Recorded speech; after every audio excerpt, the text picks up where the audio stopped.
तो बिस्मिल्लाहिर्रहमानिर्रहीम एंड अस्सलाम वालेकुम। हम वर्डप्रेस के 2 days boot camp second day की आज स्टार्ट ले रहे हैं, जो कि सेकंड एंड लास्ट डे है। लास्ट लेक्चर तक हमने जो कुछ पढ़ा था उसमें थीम हमने जो है वो एक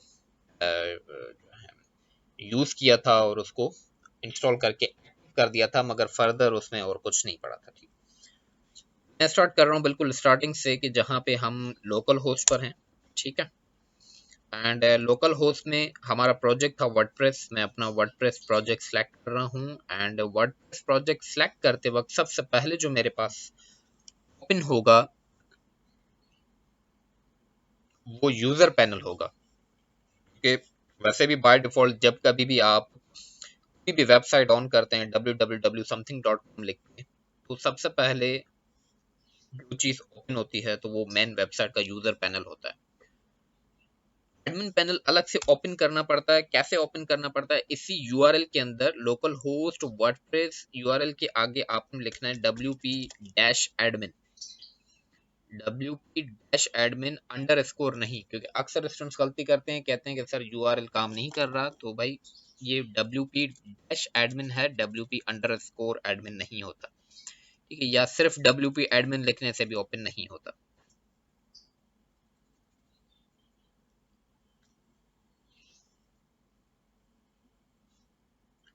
wp-admin लिखते ही हमारे पास एडमिन पैनल का लॉगिन आ जाएगा। हमने यूजर नेम और पासवर्ड जो कल रखा था वो एडमिन एडमिन था।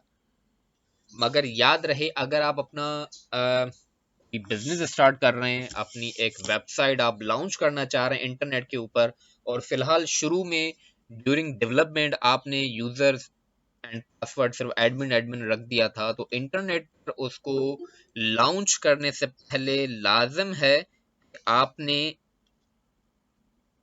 यूजर नेम एंड पासवर्ड को चेंज करना है। कि ऐसा ना हो कि आपकी वेबसाइट का user name and password admin admin ही हो, और कल को कोई आपकी वेबसाइट के साथ छेड़खानी करना चाहे और वैसे ही मजाक मजाक में वो ओपन करे एडमिन एडमिन लिख के और वो खुल जाए, वो आपकी वेबसाइट का हशर करेगा, वो आप सोच भी नहीं सकते। दुनिया के अंदर बहुत सी ऐसी वेबसाइट्स हैं जो कि क्लाइंट को पता नहीं होता ना कुछ भी, क्लाइंट को डेवलपर्स बना के दे देते हैं। और दुनिया में अक्सर लोगों को सिर्फ और सिर्फ पैसे से मतलब होता है। भाई उसने मुझे पैसे दिए, मैंने प्रोजेक्ट बना के दे दिया, बात खत्म। और वो फायदा उठाते हैं इस चीज का कि जो क्लाइंट प्रोजेक्ट दे रहा है, क्योंकि वो पूरी तरह से नॉन टेक्निकल है, उसको किसी चीज का कुछ पता ही नहीं है, तो वो उसको बस जैसे तैसे करके बना के दे देते हैं।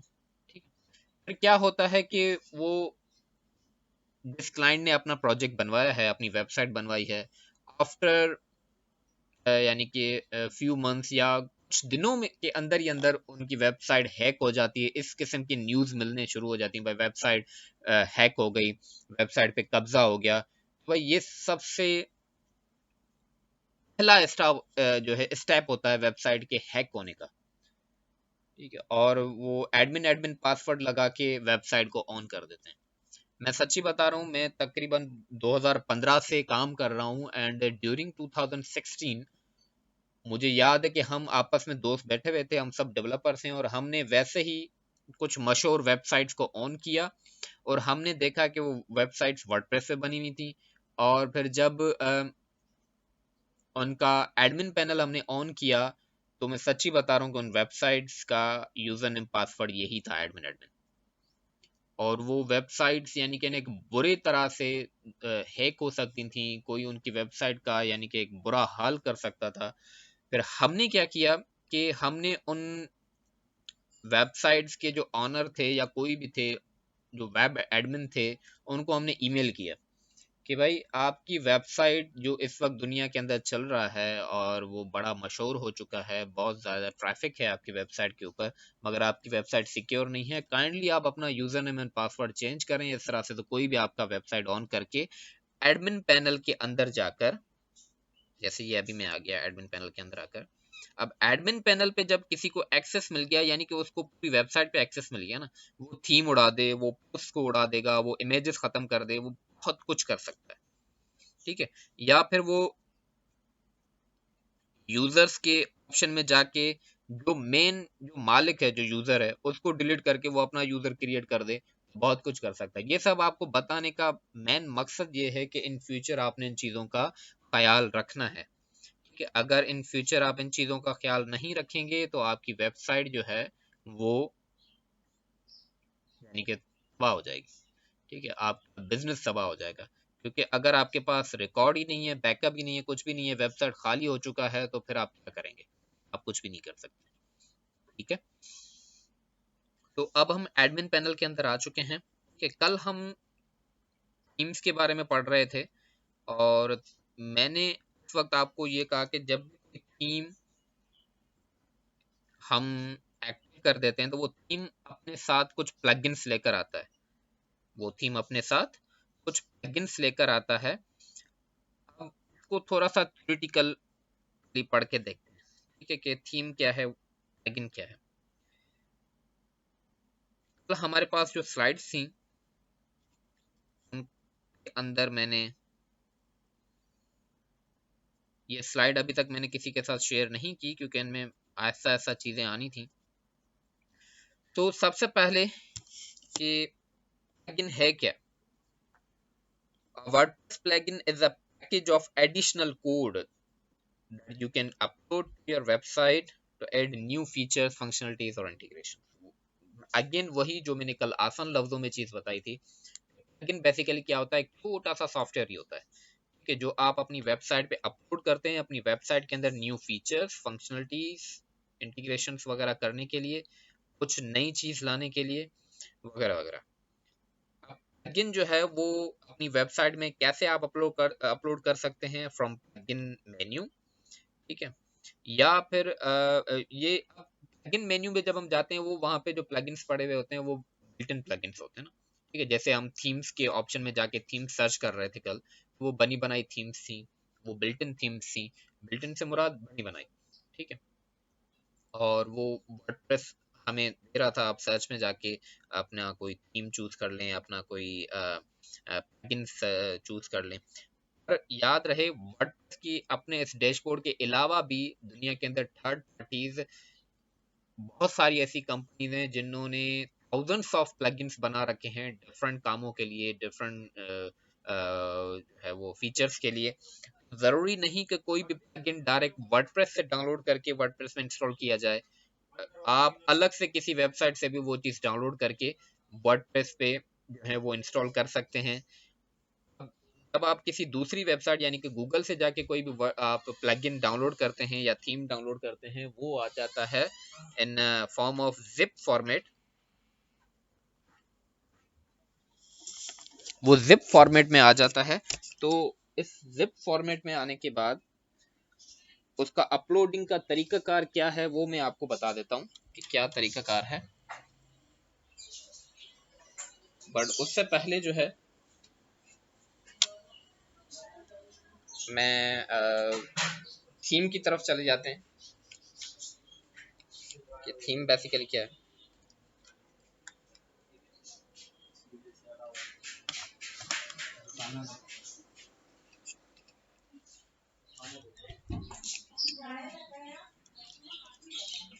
Just 1 second wait please.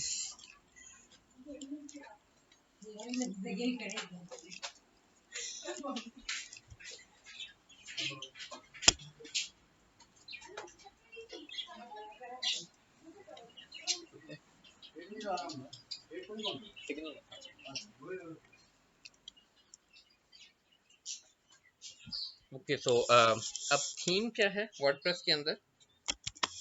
WordPress theme कल हम पढ़ तो चुके हैं, मगर उसको थोड़ा सा थ्योरेटिकल टच देना चाह रहा हूँ मैं कि वर्डप्रेस थीम क्या है।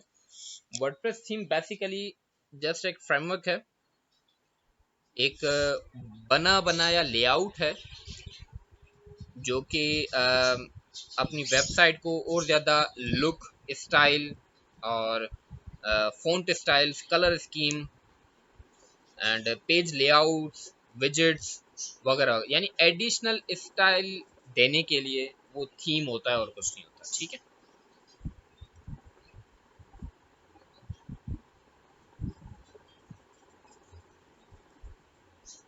Is that clear?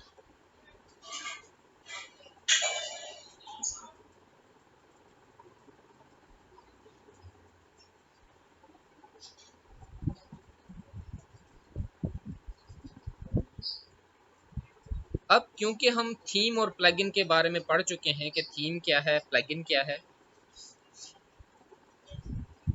अब मैंने कल एक चीज बताई थी कि जब भी कोई थीम हम एक्टिव करते हैं वो अपने साथ प्लगइन्स ले आता है। अब जैसे कि ये थीम हमने जो कल एक्टिव किया था वो मुझे कह रहा है कि install and active ocean extra. ये ओशन एक्स्ट्रा जो है वो एक प्लगइन है जो कि थीम अपने साथ लेकर आया है। मैं इसको यहीं से डायरेक्ट क्लिक करके इंस्टॉल कर लेता हूँ।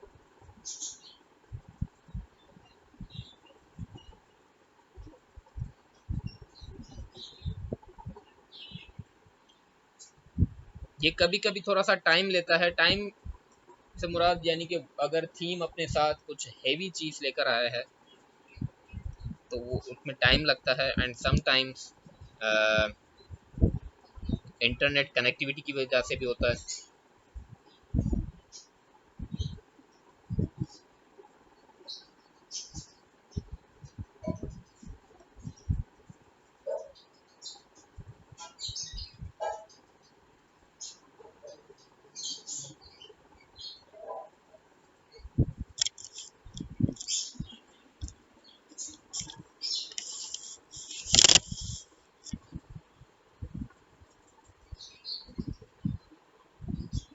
ये क्योंकि टाइम ले रहा है तो मैं एक और चीज़ कवर कर लेता हूँ। वो क्या कि जब वर्डप्रेस हमारे पास डाउनलोड होके आया था एक फ़ोल्डर की सूरत में, ठीक है, और वो फ़ोल्डर हमारे पास htdocs नाम के फ़ोल्डर के अंदर था, ये वर्डप्रेस फ़ोल्डर। इसके अंदर हमारे पास 3 फ़ोल्डर्स हैं। एक wp एडमिन। अब wp एडमिन बेसिकली क्या है? एडमिन ये पूरा जो एडमिन पैनल है, WP एडमिन के अंदर ये पूरा हमारा एडमिन पैनल से रिलेटेड फाइल्स इसमें रखी हुई हैं। ठीक है, जहाँ से हमारा एडमिन पैनल जो है वो पूरा मैनेज हो रहा है। तो WP एडमिन नाम के इस फोल्डर को जो है ना किसी ने भी छेड़ना नहीं है फिलहाल के लिए, क्योंकि इसमें अगर आप इसमें किसी एक फाइल के अंदर भी जाके अगर आप इसके अंदर छेड़खानी करेंगे तो वो पूरी आपके वर्डप्रेस को ख़राब कर देगा। क्यों? क्योंकि बनी बनाई चीज़ है। अब सपोज कि मैं क्या कर रहा हूँ, मैं इनमें से कोई भी एक आपको ऑन करके दिखाता हूँ।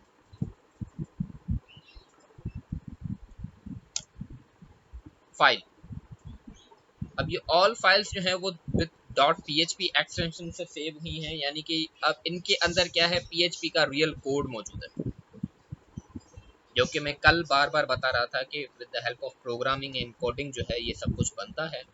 अब वर्डप्रेस भी क्या है, पूरा एक php के ऊपर कोड है, उस कोड की मदद से ये सारा काम हुआ। अब देखेंगे ये सारा कोड हुआ है, एक एक चीज जो है with the help of coding बनाई गई है, और वो पूरी चीज बना के हमें दे दी गई है।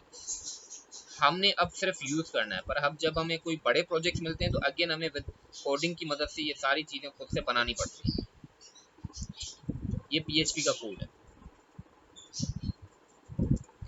अब सेकंड फोल्डर है हमारे पास WP कंटेंट। WP कंटेंट के अंदर ये वो फोल्डर है कि हम जितनी भी थीम्स अपने पास यहाँ डाउनलोड करके एक्टिव करेंगे, ये मेरे पास आ गया अलो एंड एक्टिव, कंटिन्यू।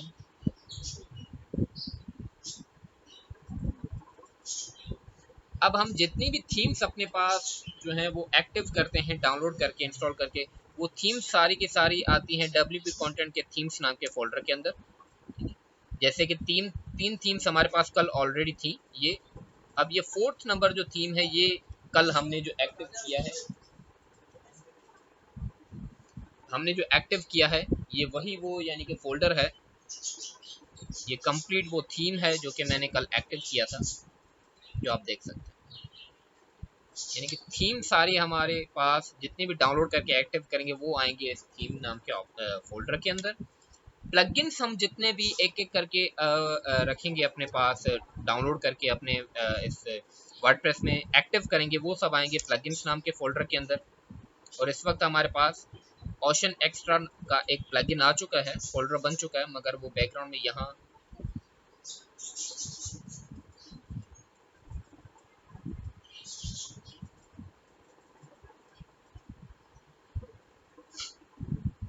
ओके। जी हाँ, हर थीम अपने साथ डिफरेंट प्लगइन्स लेकर आता है, ठीक है। ऐसा नहीं कि सेम सेम जो प्लगइन्स हैं वो ही हर किसी में, हाँ कुछ बहुत सारे प्लगइन्स ऐसे होते हैं जो कि सेम सेम ही यूज हो रहे होते हैं, पर अक्सर जो थीम है वो अपने साथ अलग से जो है वो प्लगइन्स लेकर आता है, जो कि उस थीम के अपने ही प्लगइन्स होते हैं। यानी कि वो प्लगइन फिर हम किसी दूसरी थीम में यूज नहीं कर सकते। वो प्लगइन्स खास सिर्फ और सिर्फ जो है वो डेवलप ही इस पर्टिकुलर थीम के लिए किए गए।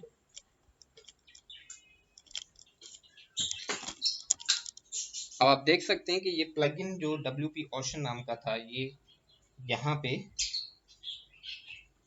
डाउनलोड होने के बाद जब मैंने एक्टिव कर दिया और इंस्टॉल कर दिया, तो वो अपने साथ एक पूरा डॉक्यूमेंटेशन लेकर आया है कि भाई how to use this theme, and इसके अंदर जितने भी प्लगइन्स हैं वो कैसे यूज करने। मगर अगेन मैंने कल एक बात बताई थी कि जब भी हम कोई थीम यहाँ डायरेक्ट वर्डप्रेस से अपीयरेंस में जाके डायरेक्ट वर्डप्रेस से जब कोई हम थीम अपने पास यहाँ लगाते हैं, वो वैसे तो फ्री होता है, मगर उसमें बहुत सारी चीजें पेड भी होती हैं। यानी कि वो लिमिटेड एक्सेस देते हैं, सब कुछ नहीं देते, ठीक है। अब थीम के जो प्लगइन्स हैं वो मैंने एक्टिव कर दिए। एक्टिव करने के बाद सिंपली मैंने जाना है इंस्टॉल डेमोज के अंदर। अब ये स्टेप्स ऑलमोस्ट सेम होते हैं हर थीम के अंदर। जब भी कोई थीम आप अपने पास इंस्टॉल करेंगे ना, तो हर थीम का यही सेम जो है वो एक स्टेप्स होते हैं कि सबसे पहले थीम इंस्टॉल करनी है, उसके बाद उस पर्टिकुलर थीम के जो है हमने प्लगइन्स अपने पास इंस्टॉल कर देने, ठीक है। And after this install demo में आके हमने डेमो इंस्टॉल करने। इंस्टॉल डेमो क्या करता है, ये थीम अपने साथ जो कुछ लेकर आई होगी ना, अब थीम हमारे पास क्या थी, मैं अलग टैब में ऑन कर लेता हूँ। थीम का जो स्क्रीनशॉट था उसमें देखिए थीम हमें क्या क्या दे रहा था स्क्रीनशॉट के अंदर। ये इस तरह से लोगो दे रहा है, ये इमेजेस दे रहा है, ये कलरफुल इस तरह से बटन्स हैं, ये यहाँ पे इसके कुछ यानी कि अगेन एक विजेट्स बने हुए हैं। तो ये सब थीम दे रहा था, जबकि हम जब नॉर्मली थीम को देख रहे थे तो वो पूरा खाली पेज था एंड ब्लॉग ही था ना। तो इंस्टॉल डेमो की मदद से ही ये सब कुछ हमें मिल जाता है।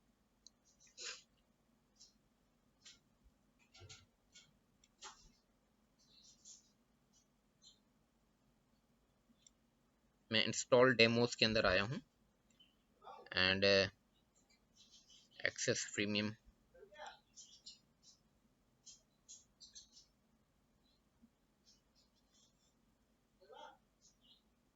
मैं साइट विजिट करता हूँ।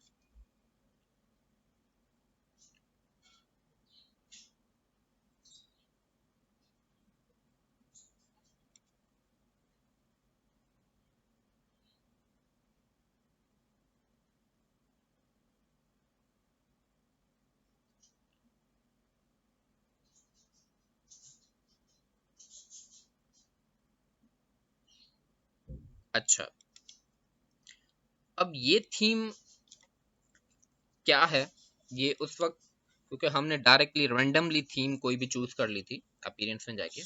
अब ये थीम असल में क्या है, ये थीम एक ऐसी थीम है जो कि अपने साथ बहुत सारी और भी थीम्स, यानी कि ये एक कंप्लीट पैकेज फॉर्म में हमारे पास आया है।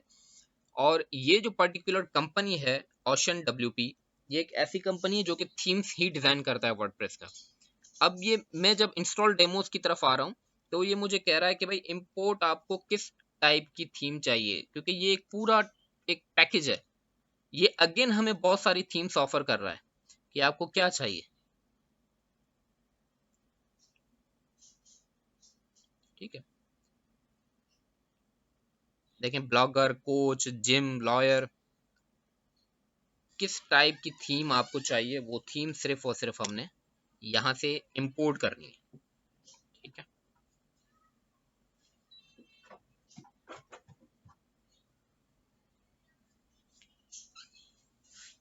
But I don't think so कि ये फ्री में दे रहा होगा,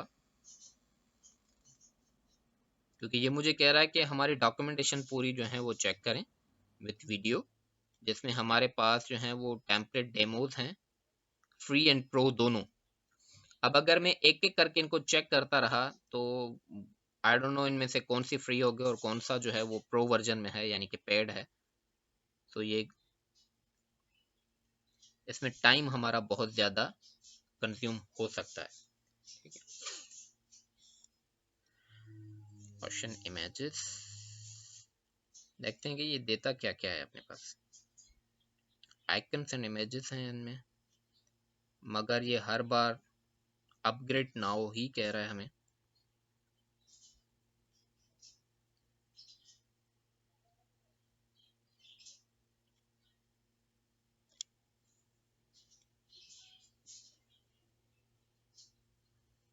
अब मैंने क्या बताया था कि हर थीम अपने साथ क्या लेकर आता है, प्लगइन्स लेकर आता है। तो ये थीम अपने साथ कुछ ये प्लगइन्स लेकर आया, जिनमें से हमने सिर्फ एक ही ये इंस्टॉल किया था, ओशन एक्स्ट्रा, जबकि ये अपने साथ Elementor and WP forms, drag and drop की मदद से फॉर्म्स जो हैं वो पूरे बन जाते हैं, custom slider, ocean post slider, social sharing, product sharing वगैरह वगैरह। मगर एक चीज का मैं यहाँ पे आप लोगों को बताना चाह रहा हूँ, वो ये है एलिमेंटर। हर थीम अपने साथ एक एलिमेंटर देता है। बार बार मैं ये एक वर्ड रिपीट कर रहा हूँ कि कोई भी website just drag and drop की मदद से बनाए, ठीक है। तो असल में यही वो प्लगइन होता है, हर वेबसाइट का अलग एलिमेंटर होता है, ठीक है। मगर एक हमारे पास एक खास प्लगइन भी मौजूद है with the name of WP bakery. WP bakery ये एक एलिमेंटर है। ये एलिमेंटर हम किसी भी थीम के साथ यूज कर सकते हैं। काम क्या है इसका? काम इसका यही है कि मेन थीम का ये जितना भी आपका ओवरव्यू है, ये जितना भी यूजर पैनल जो बना हुआ है ना, इस यूजर पैनल को आप ड्रैग एंड ड्रॉप की मदद से सेट करो बस, ठीक है। मैं ये डेफिनेशन यहाँ से उठा के साइड कर दूं, ये जो ऊपर मेन वेबसाइट का नाम है ये मैं उठा के यहाँ पे रख दूं, ठीक है। पोस्ट को मैं यहाँ मूव कर दूं, यहाँ मूव कर दूं, ठीक है, या बीच में कहीं पे भी कोई दूसरी चीज लगा दूं। तो ये सारा काम एलिमेंटर का होता है, जिसकी मदद से वेबसाइट हमारी डिजाइन होती है।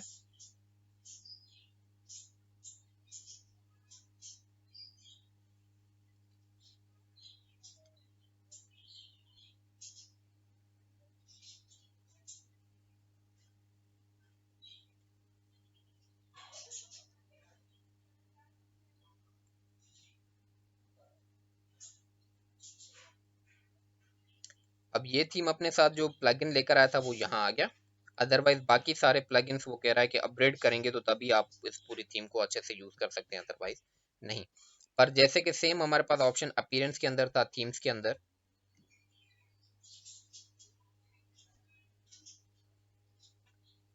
कि ऐड न्यू थीम करके हम यहाँ पे सर्च कर रहे थे, सेम ऑप्शन हमारे पास प्लगइन्स के अंदर है। मगर उससे पहले हम अपीयरेंस के अंदर कुछ ऑप्शंस हैं उनको हम देख लेते हैं, जैसे कि थीम कस्टमाइज।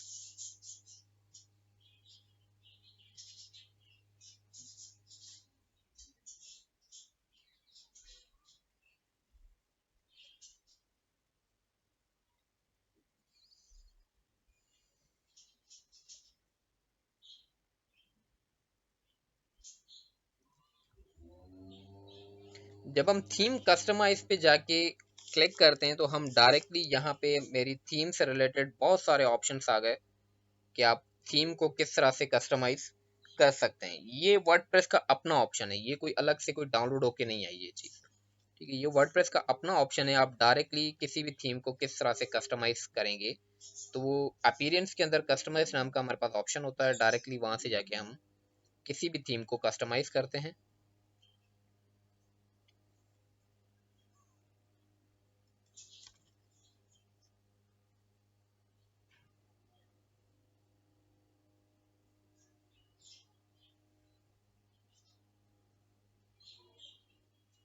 देखिए, सबसे पहला ऑप्शन हमारे पास ये है कि एक्टिव थीम जो है वो हमारे पास WP ओशन WP है।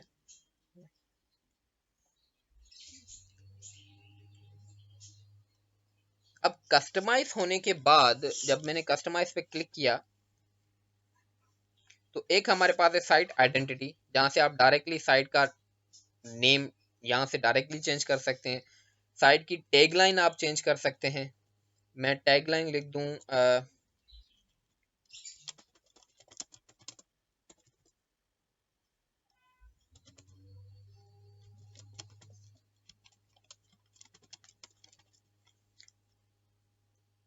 ठीक है,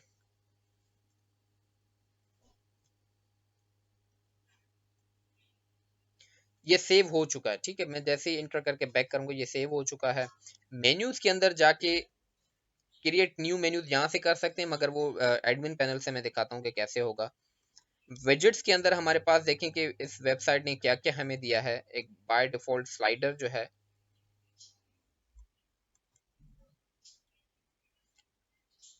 मगर क्योंकि ये फिलहाल काम नहीं करेगा क्योंकि हमारे पास थीम्स के सारे ऑप्शंस नहीं है।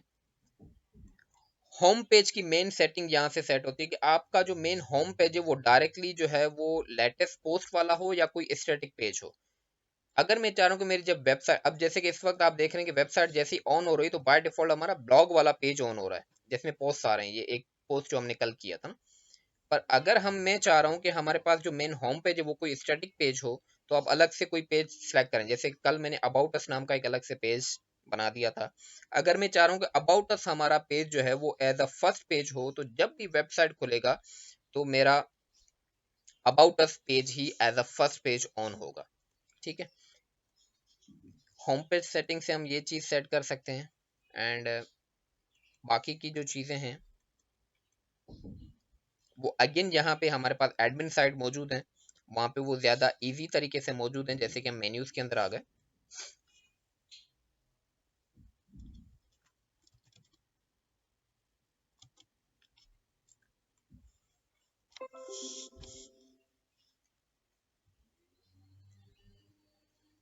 जब हम मेन्यूज़ के अंदर आ चुके हैं तो सबसे पहले, अब ये बेसिकली क्या है, ये है क्रिएट अ कस्टम मेन्यू। आप खुद से मेन्यू कोई बना रहे हैं। ठीक है, मैं एक मेन्यू बना रहा हूँ, डेमो मेन्यू, या डेमो के बजाय मैं बना रहा हूँ टेस्ट मेन्यू। मैं क्रिएट मेन्यू के अंदर आ गया।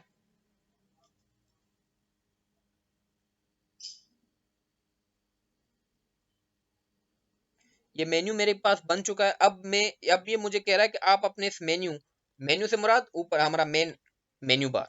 ठीक है, आप इसमें कौन कौन से मेन्यूज ऐड करवाना चाह रहे हैं। अब हमारे पास पेजेस कौन कौन से मौजूद हैं, ये 3 पेजेस मौजूद हैं। या सिलेक्ट ऑल करके भाई ऐड टू मेन्यू कर दिया। ऐड टू मेन्यू जब मैंने कर दिया तो ये मेरा मेन्यू जो है,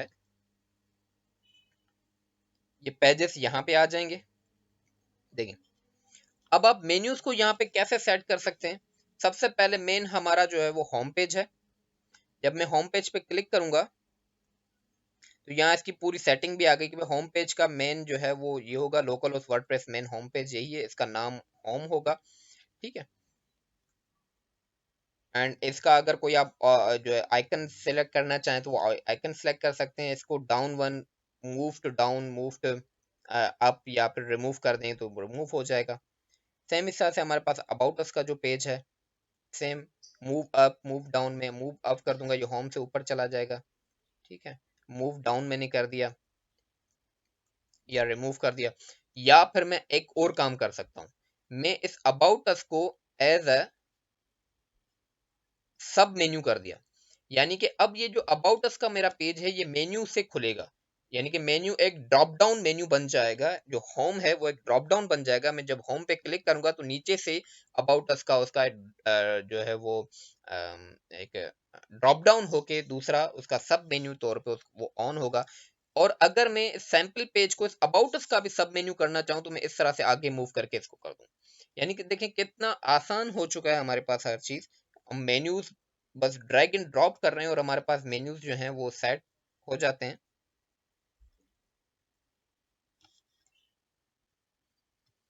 मैं इसको वापस बैक कर देता हूँ और मैं सेव कर देता हूँ।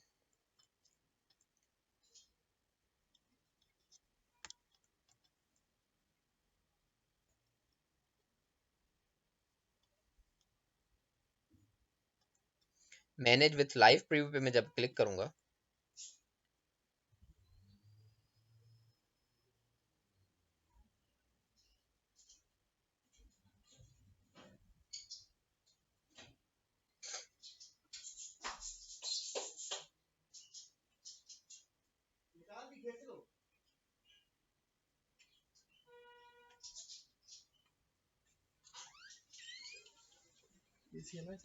रिमोट में बंद करो बाहर बेटा बंद करें।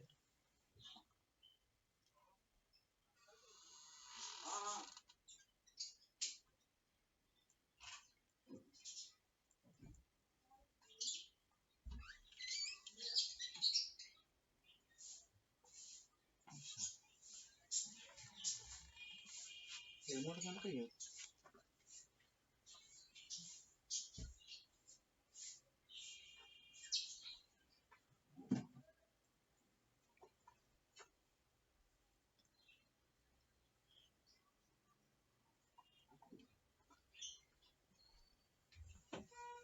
तो देखें टेस्ट मेन्यू हमारे पास यहाँ पे अवेलेबल है, और इसको मैं as a main menu use करूं तो ये देखें ये मेरे पास टॉप पे आ गया। ठीक है, मैंने जैसे ही पब्लिश कर दिया तो पब्लिश करते ही ये थोड़ा सा क्योंकि लोडिंग कर रहा है, ये पब्लिश होते ही मेरे पास देखें टॉप पे आ गया। अब अबाउट अस देखें होम के अंदर आ रहा है, क्योंकि अबाउट अस उसका मैंने सब मेन्यू बना दिया था यहाँ पे, तो जिस वजह से अब मेरे पास क्या आ रहा है, एंड सैंपल पेज अलग से आ रहा है। या फिर अगर मैं इन तीनों को अलग अलग दिखाना चाहूँ तो अबाउट अस को वापस पीछे कर दें, तो अब ये अलग से एक मेन्यू बन चुका है। पर अगर मैं इसको थोड़ा सा आगे इस तरह से करके रखूंगा तो ये सब मेन्यू कहलाएगा होम का। ठीक है, मैं इसको वापस पैक कर देता हूँ, सेव मेन्यू कर देता हूँ, एंड सेव मेन्यू करने के बाद मैं अगर यहाँ पे आके जब इसको रिफ्रेश करूंगा,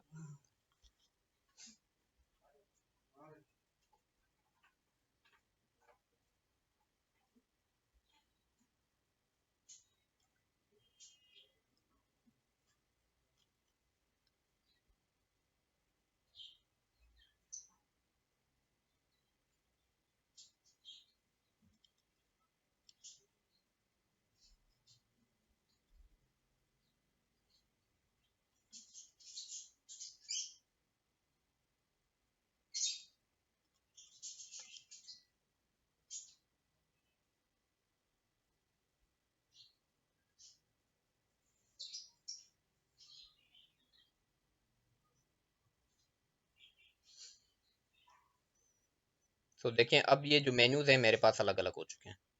होम अलग, अबाउट अस अलग, एंड सैंपल पेज जो है वो एक अलग से मेन्यू आ चुका है। सब मेन्यू के तौर पे अबाउट अस को मैंने खत्म कर दिया, उसको अलग मेन्यू के तौर पे मैं यहाँ पे दिखा रहा हूँ।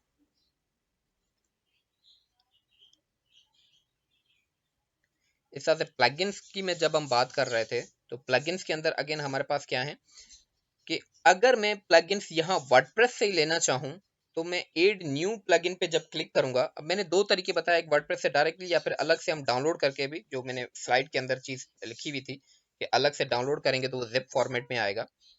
तो वो जिप फॉर्मेट में जो हम थीम या प्लगइन, ठीक है एक बच्चे बार में रिपीट कर रहा हूँ, अगर थीम हो या प्लगइन हो, मैं गूगल से कहीं दूसरी किसी वेबसाइट से डाउनलोड कर रहा हूँ जो कि जिप फॉर्मेट में मेरे पास डाउनलोड होके आए हैं, तो वो हमने कहाँ पे रखने, वो हमने रखने हैं इन फोल्डर्स के अंदर ही जाके।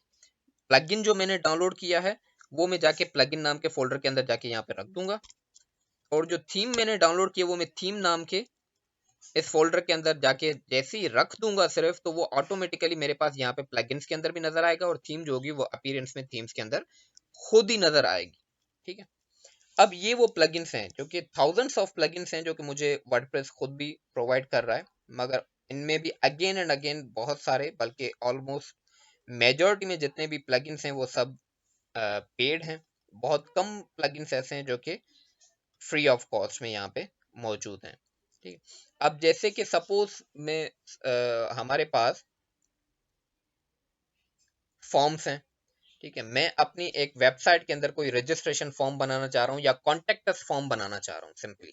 ठीक है, तो फॉर्म्स के लिए मैं एक प्लगइन यहाँ पे ढूंढ रहा हूँ। सिंपली मैंने जब फॉर्म्स लिख दिया तो ये सर्च कर रहा है। जबकि सबसे जो बेस्ट जो फॉर्म्स माने जाते हैं, जो कि मैं सबसे ज्यादा, या मेरे जो कुलीग्स हैं जो काम करते हैं, या हम आप, या दुनिया के अंदर वैसे भी नॉर्मली सबसे ज्यादा जो प्लगइन्स यूज होते हैं फॉर्म्स के लिए, वो ये दो है। एक कॉन्टेक्ट फॉर्म 7 है, दूसरा contact forms by WP forms. ठीक है, ये दो फॉर्म्स प्लगइन्स ऐसे हैं जो कि सबसे ज्यादा यूज होते हैं और सबसे अच्छे और light weight and easy to use हैं। सपोज कि मैं ये इंस्टॉल कर देता हूँ, how to use a plugin. मैं ऐड न्यू के अंदर जाके मैंने ये इंस्टॉल कर दिया।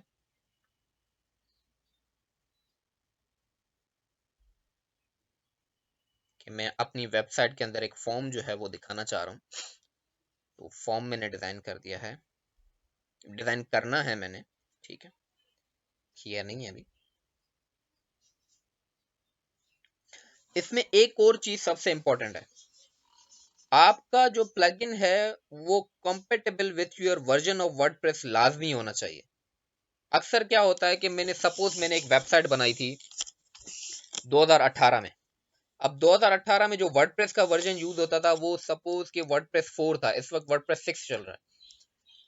अब प्लगइन्स जो हैं वो भी वर्डप्रेस के वर्जन के साथ साथ अपडेट होते रहते हैं। तो जैसे जैसे वक्त गुजरता जाएगा इन चीजों को अपडेट लाजमी करना होगा हमने। ठीक है, जैसे कि अगर वर्डप्रेस, अब मैंने ये वर्डप्रेस 6 डाउनलोड किया है, यूज कर रहा हूँ, पर कल ही अगर वर्डप्रेस 6 का एक न्यू वर्जन आ गया, वर्डप्रेस 6.1 या वर्डप्रेस 6.2 या वर्डप्रेस 6.3 सपोज, तो ऑटोमेटिकली यहाँ मेन जो मेरा ये डैशबोर्ड है, यहाँ पे ऊपर एक नोटिफिकेशन आ जाएगा खुद ब खुद, जो कि बार बार मुझे ब्लिंक करके ये बता रहा होगा कि भाई आपका वर्डप्रेस का वर्जन अपडेट हो चुका है, जबकि आप अभी तक जो वर्डप्रेस यूज कर रहे हैं वो एक पुराना वर्जन है। हो सकता है आपकी वेबसाइट के अंदर बहुत सारे प्लगइन्स जो हैं वो काम करना बंद कर दें, तो काइंडली अपना वर्डप्रेस अपडेट कर दें। या अक्सर कभी अगर कोई प्लगइन अपडेट हो चुका है, तो वो प्लगइन्स भी अगेन ऑल प्लगइन्स के अंदर, इंस्टॉल प्लगइन्स के अंदर वो नोटिफिकेशन बार बार दे रहा होता है कि ये प्लगइन अपडेट हो चुका है, काइंडली इस प्लगइन को अपडेट कर दें ताकि वो सक्सेसफुली आपकी वेबसाइट में चल सके। अब मैंने ये प्लगइन इंस्टॉल कर दिया, मैं इसको एक्टिव कर रहा हूँ।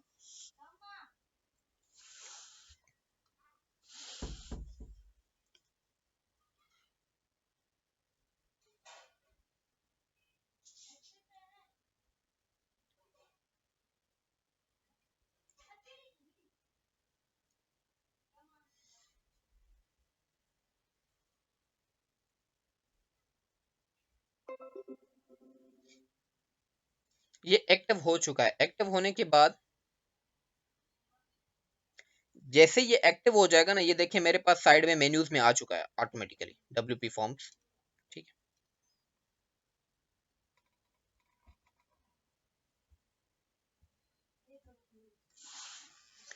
अब ये कंप्लीट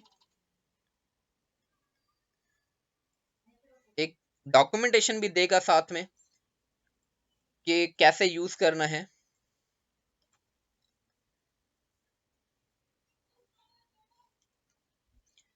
सपोज कि मैं क्लिक कर रहा हूं एड न्यू,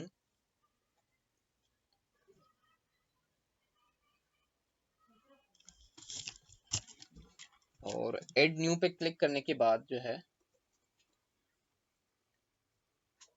ये मुझे कुछ सैंपल्स दे रहा है कि किस किस्म का फॉर्म आप डिजाइन करना चाह रहे हैं।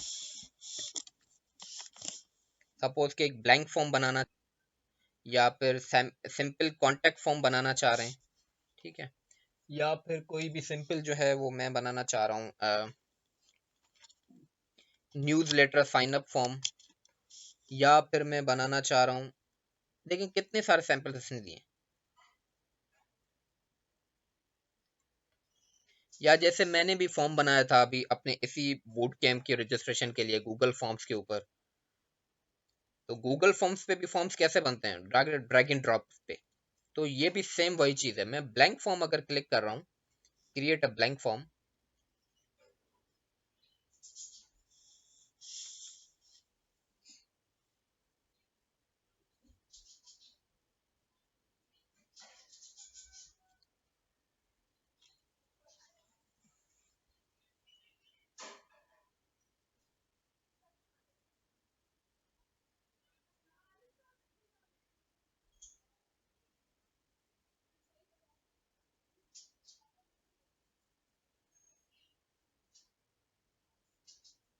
ये लोडिंग कर रहा है।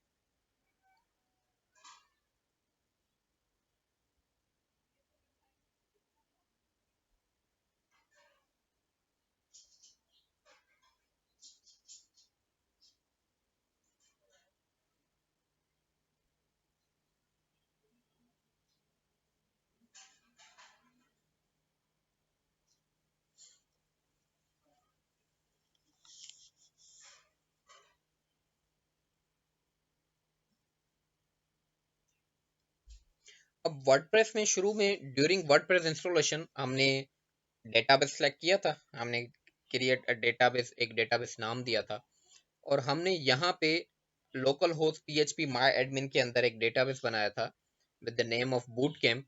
तो देखें वर्डप्रेस ने ड्यूरिंग इंस्टॉलेशन इस डेटाबेस के अंदर टेबल्स खुद ही बना दिए। काफी सारी टेबल्स जो हैं वो इसके अंदर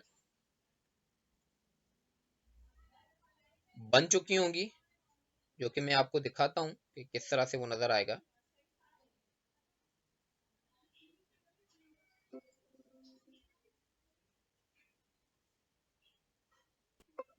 देखिए, वर्डप्रेस जब इंस्टॉल हो गया तो उसने इस बूट कैंप नाम के डेटाबेस के अंदर इतनी सारी टेबल्स खुद ही बना दी।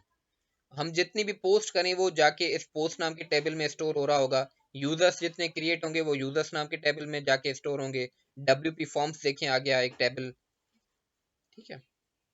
WP लिंक्स, कमेंट्स जितने भी हो रहे होंगे वो कमेंट नाम के टेबल के अंदर जाके स्टोर हो रहे होंगे, ठीक है। आसान लफ्जों में बता रहा हूँ कि वेबसाइट हो या कोई भी सॉफ्टवेयर हो, इनका जितना भी कंटेंट है, इनका जितना भी डेटा है, जो भी टेक्स्ट होता है, कुछ भी, वो जाके डेटाबेस के अंदर टेबल्स फॉर्म में, टेबल फॉर्मेट में जाके स्टोर हो रहा होता है।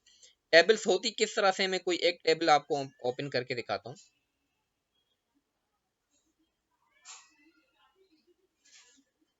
मैंने अभी WP पोस्ट नाम का टेबल जो है वो ऑन किया है, तो देखें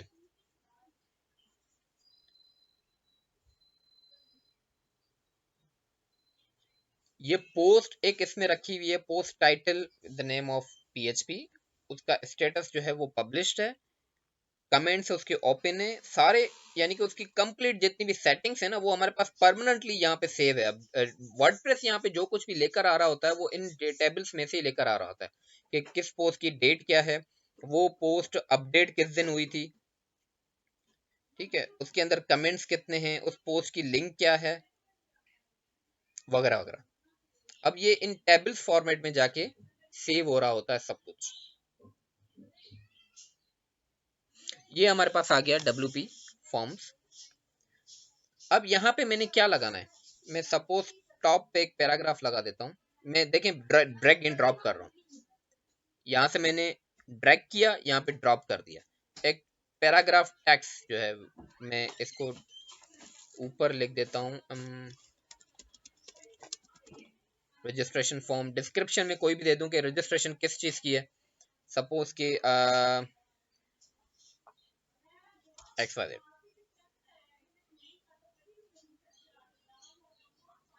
तो रिक्वायर्ड है या नहीं है, रिक्वायर्ड से मुराद कि हर हाल में ये फील्ड जो है वो रिक्वायर्ड होगी, यानी रिक्वायर्ड ऑटोमेटिकली यहाँ पे रेड कलर का एक स्टार बन जाता है, यानी कि इसमें हर हाल में टैक्स जाना चाहिए, इस फील्ड को आप खाली नहीं छोड़ सकते। इसके अंदर एडवांस का अलग से ऑप्शन है जहां से फील्ड की साइज सेलेक्ट हो रही है, लार्ज या मीडियम साइज। स्मॉल कर देता हूँ, स्मॉल हो गया, ठीक है। एड फील्ड के अंदर आ गया, सेकंड में दे रहा हूँ ड्रैग एंड ड्रॉप, ठीक है। अब यहाँ पे मेरे पास एक ड्रैग एंड ड्रॉप बन चुका है। Select options like select your country, ठीक है, first choice, second choice, by default यहाँ पे जो सिलेक्टेड हो, ठीक है। हालांकि with the help of code, जब हम अगर HTML पे काम कर रहे होते हैं तो ये चीज़ हमें खुद से बनानी पड़ती है with the help of HTML code. Input नाम के टैग्स होते हैं वो सब हमने लगाने होते हैं, ठीक है। इस तरह से पासवर्ड फील्ड अगर मैं लगाना चाहूँ तो पासवर्ड फील्ड जो है वो, अच्छा ये पेड है, कि बाकी ये जो जितनी फील्ड्स हैं नीचे ये मैं यूज़ नहीं कर सकता, क्योंकि ये जो प्लगइन है इनमें बाकी के जितने भी फीचर्स हैं ये सब पेड हैं, और इन्होंने सिर्फ लिमिटेड फीचर्स मुझे यहाँ पे दे रखे हैं। इनमें सिंपल टेक्स्ट है, पैराग्राफ टेक्स्ट है, check boxes, number, email. Suppose मैंने ईमेल कर दिया तो ईमेल यहाँ पे मस्ट है।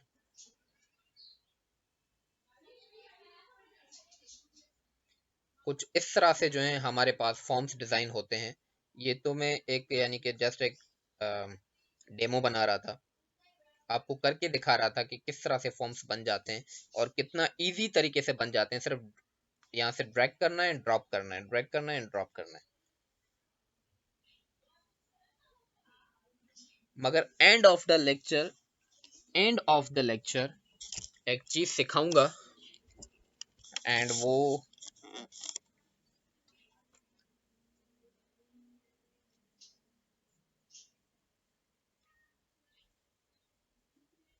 ऑफ द रिकॉर्ड होगा, ऑन द रिकॉर्ड नहीं होगा। वो क्यों, वो मैं आपको बताऊंगा बाद में। यानी कि आसान लफ्जों में कहें कि पेड चीजों को फ्री में यूज कैसे करें फॉर इलीगल पर्पस नहीं,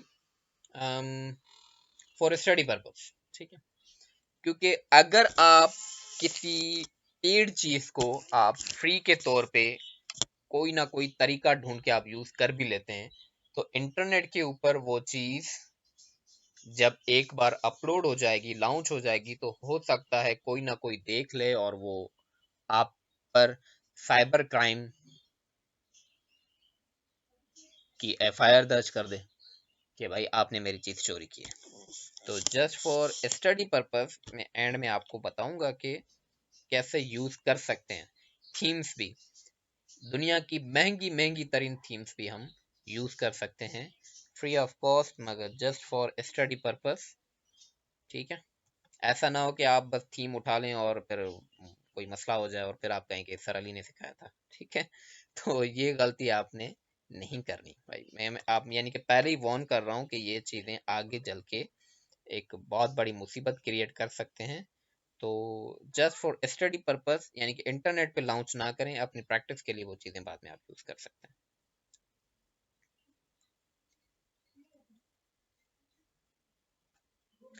अब देखें, यूजर्स बाय डिफॉल्ट तो मैं एडमिन यूजर यहाँ पे मौजूद हूँ, ईमेल एड्रेस मैंने स्टार्टिंग में दे दिया था, रोल मेरा क्या है, administrator.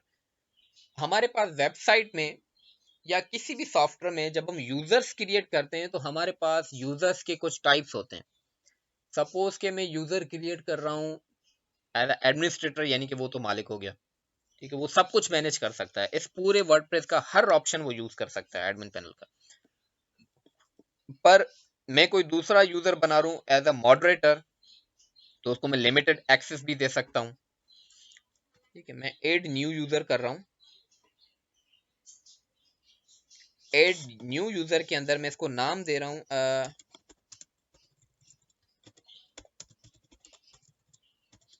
Test user, test@gmail.com, first name test.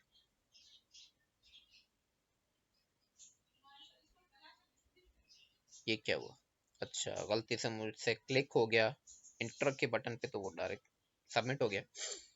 मैं इसको दोबारा एडिट कर रहा हूँ।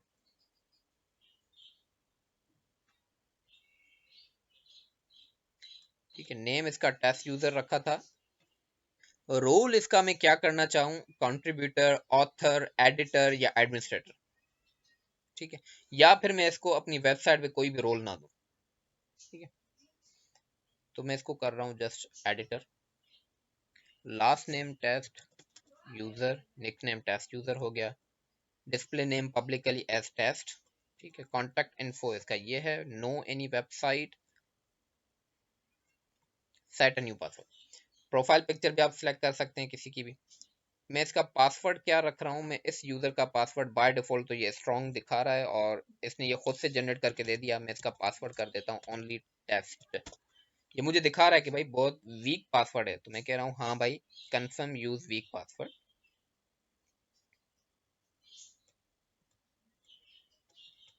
And update user.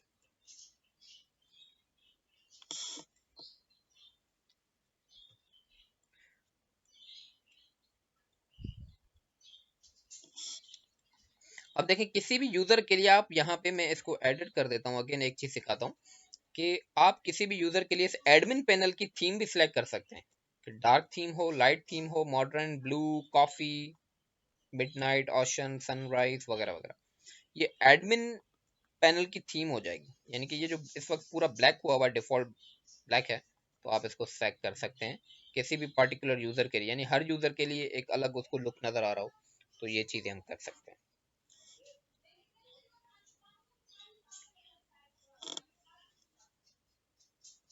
ठीक है, ये प्रोफाइल बाय डिफॉल्ट, क्योंकि इस वक्त लॉगिन जो है वो एडमिन है, तो डायरेक्ट बाय डिफॉल्ट प्रोफाइल पे क्लिक करने पे डायरेक्ट एडमिन ही ओपन हो रहा है। गो टू टूल्स,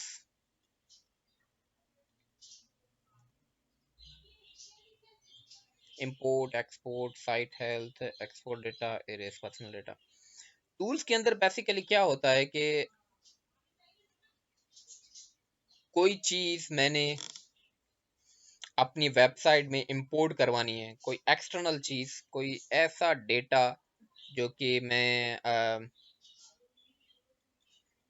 मेरी इस थीम में बाय डिफॉल्ट मौजूद नहीं है मगर मैं करना चाह रहा हूँ, ठीक है, या मेरी वेबसाइट में जितना भी डेटा है वो मैं एक्सपोर्ट करना चाहूँ, ठीक है, ऑल कंटेंट मेरी वेबसाइट में जितना भी कंटेंट है वो सारा एक्सपोर्ट हो जाए, डाउनलोड एक्सपोर्ट फाइल, तो एक फाइल की सूरत में मेरी वेबसाइट का सारा कंटेंट आ जाएगा। बाद में मैं उसको इंपोर्ट करके अगेन किसी भी न्यू वर्डप्रेस में जाके इंपोर्ट कर दूं, तो मेरा इस वर्डप्रेस का पूरा डेटा उस न्यू वर्डप्रेस में जाके इंपोर्ट हो जाएगा और वो मेरा न्यू वर्डप्रेस बिल्कुल मेरे इसी वर्डप्रेस के जैसा दिखने लगेगा।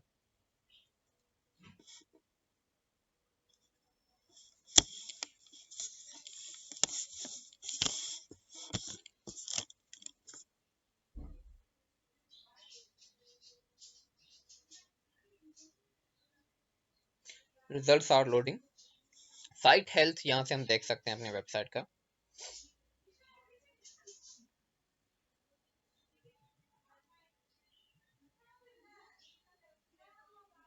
यहाँ से मेरी जो वर्डप्रेस है वो खुद सजेशंस देता है कि भाई आपकी वेबसाइट में इसका कोई मसला तो नहीं है, तो क्या क्या है, जैसे कि वो मुझे कह रहा है कि जो अनएक्टिव प्लगइन से वो हटा दो भाई। क्यों? क्योंकि मेमोरी रिजर्व कर रहे हैं वो भी खामखा। You should remove unactive themes, जो थीम्स अनएक्टिव हैं उनको भी रिमूव कर दो क्योंकि वो भी एक मेमोरी रिजर्व कर रहे हैं। Your website does not use HTTPS, सबसे इंपॉर्टेंट तरीन एक सजेशन या एक नोटिफिकेशन जो वर्डप्रेस की तरफ से आया है वो है HTTPS का। इस वक्त जो मैं अपना वर्डप्रेस चला रहा हूँ वो मेरा वर्डप्रेस चल रहा है लोकल होस्ट के ऊपर, ऐसे ये लोकल होस्ट वर्डप्रेस, ये लिंक है, ये यूआरएल है मेरे वर्डप्रेस की, ठीक है। ये मुझे कह रहा है कि भाई ये यूआरएल दुनिया का नॉन सिक्योर तरीन यूआरएल है, कोई भी एक्सेस कर सकता है, लोकल है, इसको एक सिक्योर यूआरएल प्रोवाइड करो। अब हमारे पास किसी भी वेबसाइट का यूआरएल किस तरह से होता है, www.something.com, तो उस www.something.com से पहले क्या लिखा हुआ होता है, HTTPS या ओनली HTTP लिखा हुआ होता है। तो अगर आपका डोमेन ओनली HTTP भी है तो वो भी नॉन सिक्योर है, HTTPS इज सिक्योर, ठीक है। हाइपर टेक्स्ट ट्रांसफर प्रोटोकॉल इसका फुल फॉर्म है। ये बेसिकली क्या है, ये कुछ प्रोटोकॉल्स हैं जो मेरे वेबसाइट की यूआरएल को, मेरे वेबसाइट की एक्सेस को, इंटरनेट के ऊपर वो जो मेरा वेबसाइट चल रहा है उसको सिक्योरिटी प्रोवाइड करते हैं, ठीक है, कि मेरा वेबसाइट कितना ज्यादा सिक्योर है ये उस चीज को रिप्रेजेंट कर रहा होता है।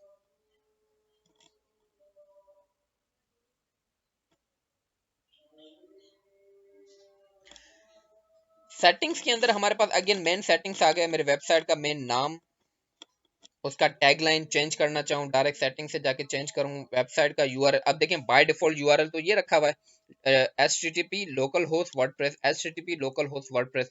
अब जब मैं इसको अब इंटरनेट पे अपलोड कर दूंगा तो मैं यहाँ सेटिंग्स में से जाके अपने वर्डप्रेस में वो जो डोमेन मैंने अपनी वेबसाइट के लिए इस अपने प्रोजेक्ट के लिए खरीदा है www.something.com, मैं वो यहाँ पे लगा दूंगा, ताकि जो कोई भी जब उस पर्टिकुलर URL पे हिट करेगा www.something.com के ऊपर, तो मेरा मेरा ये वर्डप्रेस यानी कि मेरी ये वेबसाइट, मेरा ये प्रोजेक्ट वहाँ पे ऑन होना चाहिए। ठीक है, क्योंकि इस वक्त मेरा जो ये प्रोजेक्ट है, ये जो मेरी वेबसाइट है, ये इसी यूआरएल पे ऑन हो रहा है। तो यहाँ से जाके हम वो यूआरएल चेंज करते हैं जब इंटरनेट पे इसको हम अपलोड करेंगे जब। ठीक है, टाइम जोन इस वक्त ये बाय डिफॉल्ट जो है वो सिलेक्ट करते हैं वैसे, तो हम पाकिस्तानी टाइम जोन या ये इस वक्त इसने इंटरनेशनल टाइम जोन जो है वो सिलेक्ट कर दिया है बाय डिफॉल्ट, तो हम यहाँ से सेट कर सकते हैं। डेट फॉर्मेट मेरे पूरी वेबसाइट में किस तरह से नजर आना चाहिए, कुछ इस तरह से June 5, 2022, या इस तरह से, या फिर कुछ इस तरह से, या फिर हम खुद से कस्टम भी क्रिएट कर सकते हैं। ठीक है, टाइम फॉर्मेट कैसा होना चाहिए, ये सारी चीजें देखें यहाँ पे ये सेलेक्ट कर रहा है। वीक कौन से दिन से शुरू होना चाहिए, तो भाई वीक हमारे पास दुनिया के अंदर सबसे ज्यादा मंडे ही है, जो कि स्टार्ट वीक है। किसी भी हफ्ते का स्टार्टिंग जो दिन है वो हमारे पास मंडे ही होता है। राइटिंग नाम के ऑप्शन के अंदर हमारे पास जो है वो ये चीज आ जाती है कि मेल सर्वर क्या है, login name, password.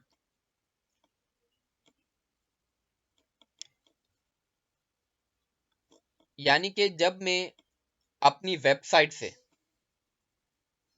Emails generate करवा के मेरी वेबसाइट में मौजूद जो सब्सक्राइबर्स हैं उनको भेजना चाहूँ, तो वो ईमेल की पूरी सेटिंग यहाँ पे होती है। मगर वो ईमेल्स आपको मिलेंगी कहाँ से, वो भी ईमेल्स आपको, यानी कि आपकी वेबसाइट की अपनी ईमेल एक हो। ठीक है, जैसे कि developersblog@something.com। ठीक है, तो वो जो है वो आपको डोमेन देगा। ठीक है, यानी कि जो आप डोमेन परचेस करेंगे, डोमेन बेसिकली क्या होता है, वो यूआरएल होती है। मैंने शायद कल भी बताया था कि वो जो www.something.com होता है ये कहलाता है डोमेन। ठीक है, और होस्टिंग क्या होती है, अक्सर स्टूडेंट्स मुझसे ये क्वेश्चन करते हैं, sir what is domain and hosting, ये दो अलग अलग चीजें क्या हैं। तो होस्टिंग बेसिकली वो एक मेमोरी है जहां पे जाके हम वेबसाइट को अपलोड करते हैं। ठीक है, वो एक मेमोरी, वो एक लोकेशन जहां पे जाके मेरी वेबसाइट अपलोड हुई है, स्टोर हुआ हुआ इंटरनेट के ऊपर, जिस पर्टिकुलर एरिया में जगह पे जाके मेरी वेबसाइट रखी हुई है, वो होस्टिंग कहलाती है, यानी उस मेमोरी को होस्टिंग कहते हैं। जबकि डोमेन कहते हैं मेरी वेबसाइट के नाम को, मेरे वेबसाइट की पहचान को। www.something.com is a domain. ठीक है,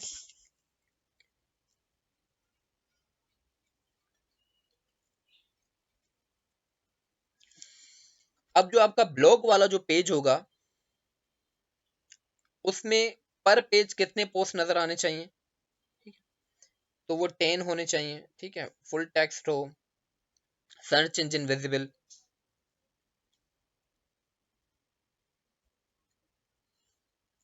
एंड ये मेन सेटिंग जो कि वहां पे हमारे पास जो है वो कस्टमाइजेशन के अंदर भी थी, तो आप मेन जो होम पेज है वो कौन सा सिलेक्ट करना चाह रहे हैं, आप लेटेस्ट पोस्ट वाला होम पेज ही सिलेक्ट करना चाह रहे हैं, या खुद से जो आपने पेजेस बनाए हैं या पेजेस नाम के मेन्यू के अंदर उनमें से कोई कोई पेज आप as a home page select कराना चाह रहे हैं, तो वो आप पर है।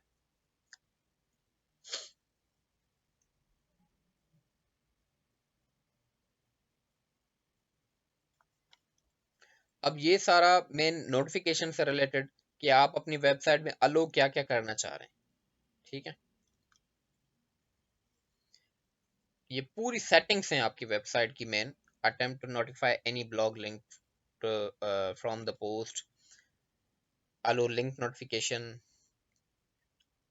अलो people to submit comment on new post, या आप किसी भी पोस्ट पे after 14 days comment section automatically बंद करना चाह रहे हैं, तो यहाँ से, या 14 से आप इसको कम भी करना चाह रहे हैं। मैं कोई ऐसी पोस्ट कर रहा हूँ जिसपे कमेंट्स जो हैं वो कोई भी बंदा एक दिन के लिए करना चाहे, उसके बाद कमेंट सेक्शन बंद हो जाए। तो ये सारी मेन सेटिंग्स हैं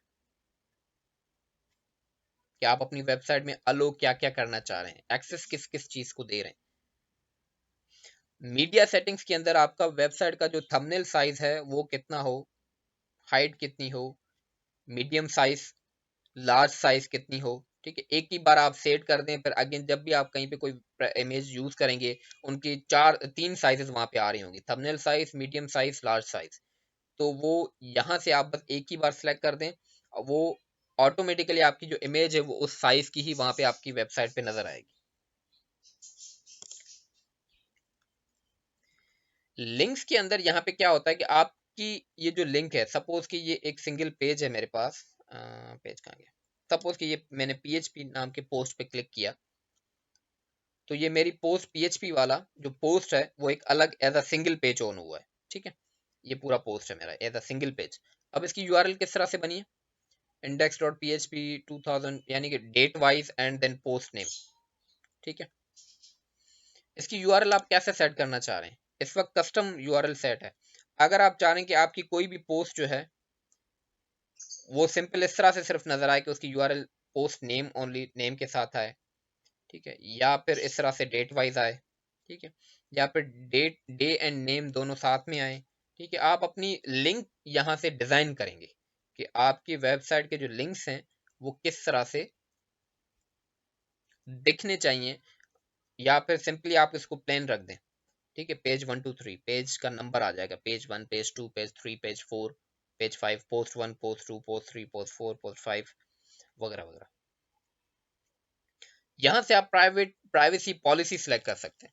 आपकी वेबसाइट के अंदर मोस्टली बहुत से ऐसे वेबसाइट ब्लॉग्स होते हैं जिनमें आपकी कंपनी पॉलिसीज या प्राइवेट या वेबसाइट पॉलिसीज या वगैरह वगैरह जो भी हैं, बाय डिफॉल्ट उन्होंने एक पेज दे दिया है कि भाई आप इसको ही as a privacy policy page use करें। प्राइवेसी पॉलिसी का जो वर्डप्रेस ने खुद से दिया है, या आप खुद से क्रिएट करना चाह रहे हैं अपनी प्राइवेसी पॉलिसी, तो वो पूरी आप यहाँ पे क्रिएट कर दें।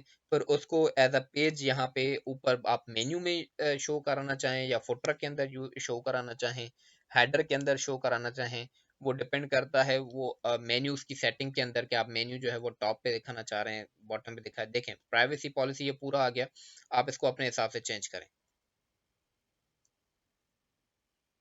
जो कि आपकी कंपनी की पॉलिसी है, आपकी पॉलिसी है जो आप दिखाना चाह रहे हैं, वो पूरा आप यहाँ पे दे दें। एंड उसको अपने वेबसाइट पे एक मेन्यू के अंदर आप उसको दिखा दें, तो वो आप पर डिपेंड करता है।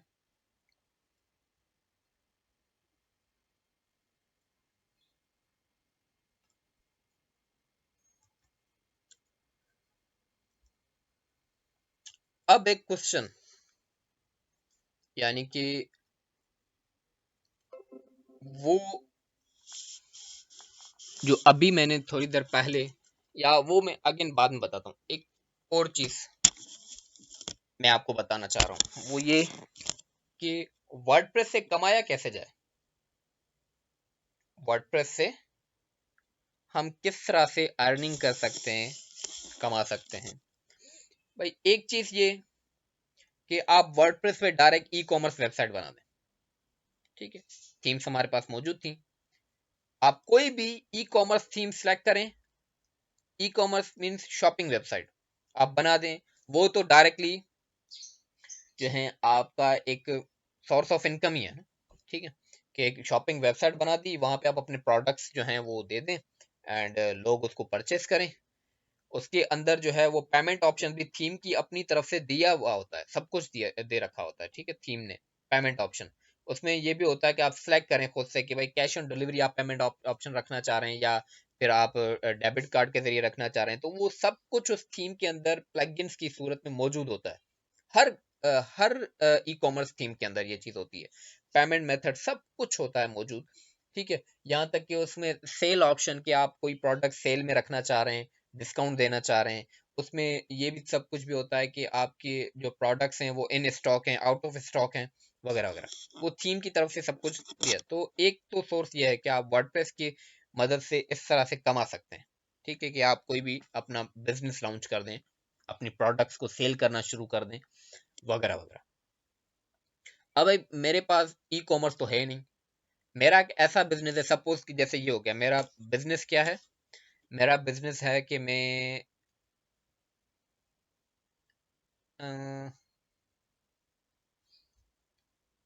ब्लॉगिंग करता हूँ, आर्टिकल्स लिखता हूँ। ठीक है, अब इनसे मैं कैसे कमाऊं, मैंने वर्डप्रेस पे एक वेबसाइट बना दी ब्लॉग की, मैं उसमें अपने आर्टिकल्स लिख के दे रहा हूँ, ठीक है।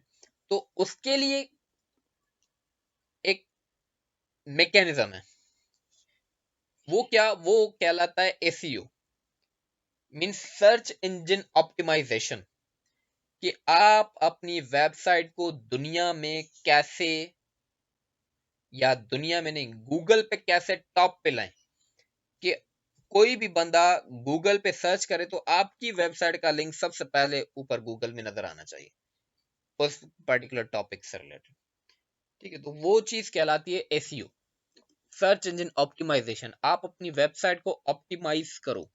अब सर्च इंजन ऑप्टिमाइजेशन अलग से एक पूरा, यानी कि ना, फील्ड है, एक अलग से पूरा सब्जेक्ट है, ठीक है। सर्च इंजन ऑप्टिमाइजेशन के लिए अलग से बंदे होते हैं हर सॉफ्टवेयर हाउस के अंदर, हर कंपनी के अंदर, जो भी ऑनलाइन बिजनेस कर रहे हैं, वो अपनी वेबसाइट या अपने बिजनेस को या अपने सॉफ्टवेयर हाउस के प्रोडक्ट्स को, अपने सॉफ्टवेयर को ऑप्टिमाइज कराने के लिए अलग से एक बंदा हायर करते हैं, जो कि सर्च इंजन ऑप्टिमाइजेशन के लिए ही होता है। उसका काम ही ये होता है कि वो आपके प्रोडक्ट्स, आपके वेबसाइट, आपके सॉफ्टवेयर को ऑप्टिमाइज करता है ऑन गूगल या दुनिया के दूसरे सर्च इंजन में, ताकि ज्यादा से ज्यादा क्लाइंट्स आए। अब एसीओ का ही एक दूसरा पार्ट है, एक हिस्सा है एसीओ के अंदर ही, वो होता है एडसेंस का। मैं यहाँ पे सिंपली आ जाता हूँ, गूगल मैंने लिखा,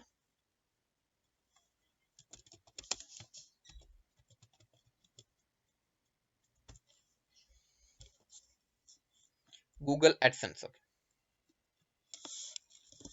एडसेंस क्या चीज है?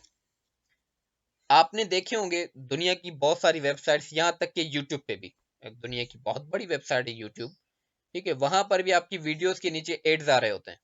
कभी OLX का एड आ जाता है, ठीक है, कभी जमीन डॉट पीके का OLX आ रहा होता है। आजकल बहुत ज्यादा पाकिस्तान के अंदर जो यूट्यूब पे एड्स आ रही हैं, वो आ रही हैं अपना फूड पांडा, ठीक है। तो आप गूगल एडसेंस में हम क्या करते हैं, सबसे पहले earn money from website monetization, ठीक है, लिखा हुआ है कि भाई पैसे कमाओ बस। हम क्या करते हैं, यहाँ पे गूगल एडसेंस में जाके अपनी वेबसाइट का लिंक इनको दे देते हैं, ठीक है, कि भाई ये मेरी वेबसाइट है, यहाँ पे जाके मैंने अपनी वेबसाइट का लिंक गूगल एडसेंस में रजिस्टर कर दिया। साइन इन होना पड़ेगा, ठीक है। साइन इन होके यहाँ पे अंदर आप अपनी वेबसाइट का जब आप लिंक दे देंगे, तो पहले तो ये 42 आवर्स या 48 आवर्स तक आपकी वेबसाइट को गूगल चेक करेगा कि क्या आपकी वेबसाइट वाकई में ऐसी वेबसाइट है कि हम आपको एड्स दें, ठीक है।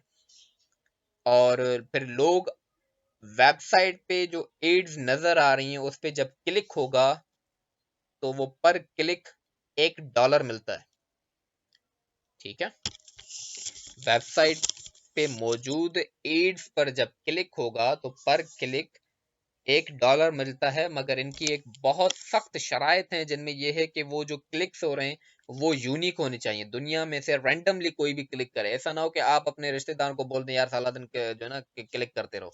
नहीं, गूगल को पता होता है वो सब कुछ, ठीक है। गूगल हर चीज पे नजर रख रहा होता है हमारी। तो इस तरह से हम नहीं कर सकते कि हमने अपने दोस्तों को बोल दिया, रिश्तेदारों को बोल दिया भाई क्लिक करते रहो सारा दिन और मुझे पैसे कमाने।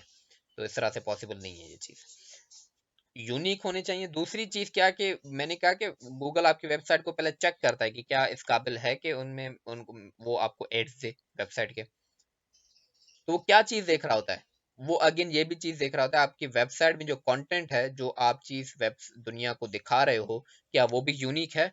ऐसा तो नहीं कि आपकी ब्लॉग वेबसाइट और आर्टिकल्स आपने किसी और के चोरी करके रखे हुए हैं, क्योंकि अगेन गूगल को सब पता है, ठीक है, क्योंकि दुनिया के सारे आर्टिकल्स रखे हुए हैं गूगल पे। आप कोई भी आर्टिकल अपलोड करो, गूगल को फौरन पता होता है कि कौन सी वेबसाइट पे कहाँ पे ये ऑलरेडी मौजूद है, ठीक है। तो वो उसको कॉपीराइट समझेगा एंड वो आपको एड्स नहीं देगा। दूसरा तरीकाकार यानी कि तीसरा तरीकाकार ये है हमारा पैसे कमाने का फ्रॉम वर्डप्रेस या फ्रॉम वेबसाइट्स, ठीक है। तीसरा तरीका वर्डप्रेस के जरिए पैसे कमाने का कि भाई वर्डप्रेस एक बार सीख लो इस तरह से वेबसाइट बनाना, आप दुनिया को वेबसाइट बना के दो, ठीक है। जैसे कि अगर आपको वर्डप्रेस पे वेबसाइट बनाना आता है, अभी हमने सीखा, अब आप दुनिया को बना के दो, आप सबको बताओ कि भाई मुझे वेबसाइट बनाना आता है, क्या आपको अपने बिजनेस के लिए वेबसाइट बनवाना है, क्या आपको अपने इस शॉप के लिए वेबसाइट बनवाना है, आपको अपने इस शॉपिंग सेंटर के लिए वेबसाइट बनवाना है, आपको अपने इस पेट्रोल पंप का या वगैरह वगैरह। इस वक्त दुनिया के अंदर सबसे ज्यादा वेबसाइट्स बनवाने का जो क्रेज है वो इंडियंस के अंदर है। ठीक है, इंडिया में ऐसा समझें कि एक पान की शॉप है ना, उसने भी अपनी वेबसाइट बना के रखी हुई है कि भाई फलां लोकेशन पे हमारी पान की शॉप है, इन कैटेगरीज के हमारे पास पान मिलते हैं।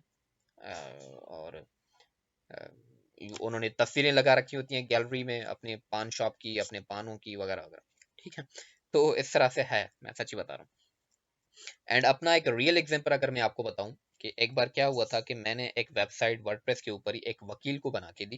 ठीक है, मैंने अपीयरेंस में जाके थीम सर्च किया, फिर मैंने वो थीम परचेस किया। ठीक है, एक लॉयर की थीम थी, बहुत बेहतरीन बहुत खूबसूरत थीम थी। ठीक है, एक वकील के लिए, एक लॉयर की, मैंने उसको बना के दी। अब एडवर्टाइजमेंट आपकी क्लाइंट्स खुद ही करेंगे। अगर वो खुश हो गया ना, एक बार अगर आपने उसको वेबसाइट बना के दे दी, वो खुश हो गया कि भाई जबरदस्त वेबसाइट बना के दी, मैंने उस वकील को बना के दी। उस वकील से तब मैंने चार्ज किए थे ऑलमोस्ट कितने, ये मैं पुरानी बात बता रहा हूँ, 2015-16 की बात बता रहा हूँ। तो मैंने उसको बना के दी वेबसाइट, उस वकील को मैंने वेबसाइट बना के दी तकरीबन 15K में। ठीक है, यानी कि 15,000 में।